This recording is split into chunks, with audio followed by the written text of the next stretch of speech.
Or is to stimulate some comments and some thoughts amongst you people, and we'll just see where that leads. We're living in dangerous / exhilarating times. We're walking closer to the precipice, I think, than even a lot of activists realize.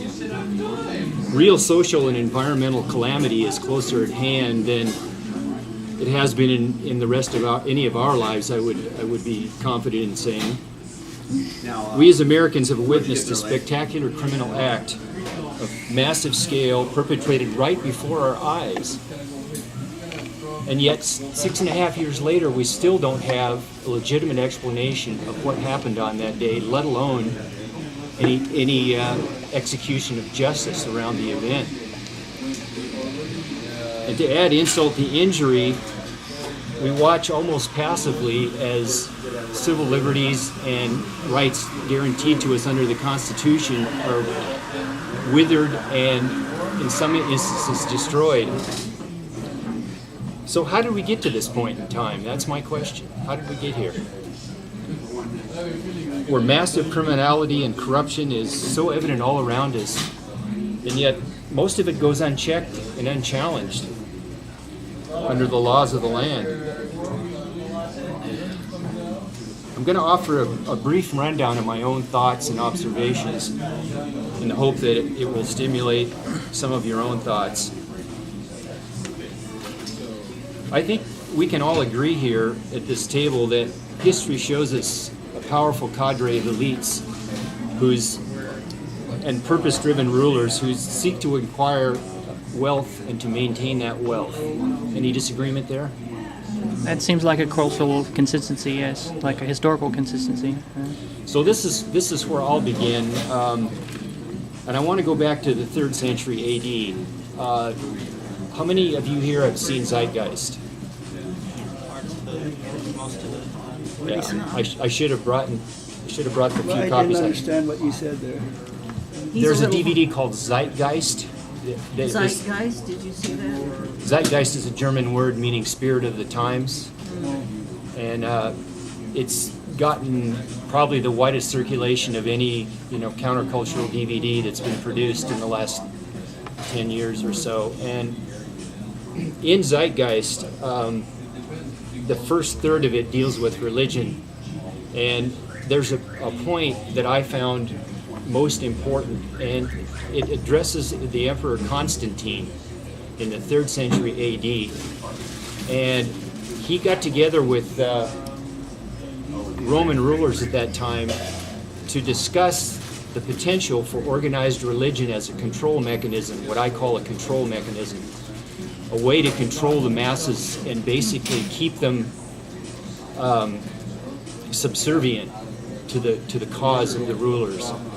And I think that what we witness today is an outgrowth of that kind of mindset on the parts of the people in power. Surely there was a period of brutality and feudalism where the weapon of choice being religion was basically instituted with fear of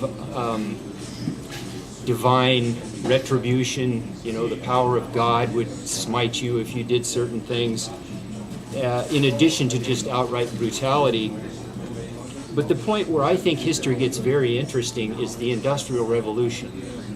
Because I think with the Industrial Revolution, you start to see the influence of technology on the human psyche.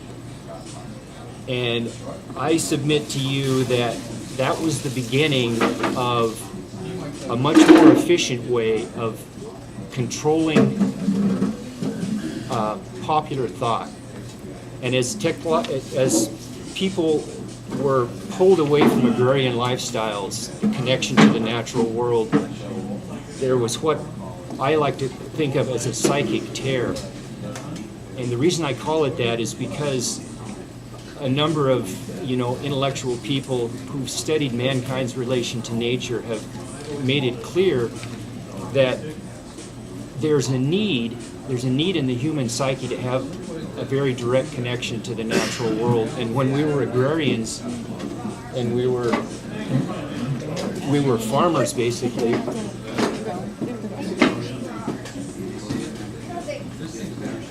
Our connection to nature was much more direct. So that when the Industrial Revolution came along and we were all of a sudden living lives as factory workers and production line workers, that breaking away from direct connection to the natural world had a very specific effect. Well, when you take that and then you add to it the technological proficiency of dissemination of information, i.e. propaganda, I start to get an idea of, you know, how we've evolved to the point now where you maybe have heard the term sheeple used, referring to people who just want to go along to get along. They don't want to make any waves, and whatever the people in authority hand down is just fine with me, as long as it doesn't affect my ability to watch TV and drink beer or whatever it is that I like to do after I get done working in this factory that basically has no healthy effect on my well-being whatsoever, other than they pay me a wage. Could I make one comment while you're on that subject? Well, at a very young age, I'm older than most of these people here, but I remember the Stalin and his era of his taking the people off the Ukraine, the farmers out there, and shipping them to Siberia. And I thought, at that time, I was just a young child. My mother told me about it, what was going on. I was just appalled. I said, how could people allow that sort of thing? Their own fellow man be shipped off to such terrible conditions and starve them to death, freeze them to death, ship them in cattle cars. They took bourgeoisie, they called them. People, if they owned more than one cow, they was a bourgeoisie. But Stalin didn't do it by himself. He had to have a lot of help. So it shows the man is not always loyal to their fellow man. If the emperors and rulers say go do that, they'll do it regardless, just for saving their own skin or whatever. But I was appalled at that time, and that made a very imprint on me the rest of my life. I still remember that to this day. I said, Well, why? Now Thank you, they're Lou. doing the same thing in this country. Thank you, Lou. That was a perfect segue into what I was going to read next. Well, I thought it tied in with what you were saying. It does, but it's a perfect segue. I couldn't have done it better myself. Thank you.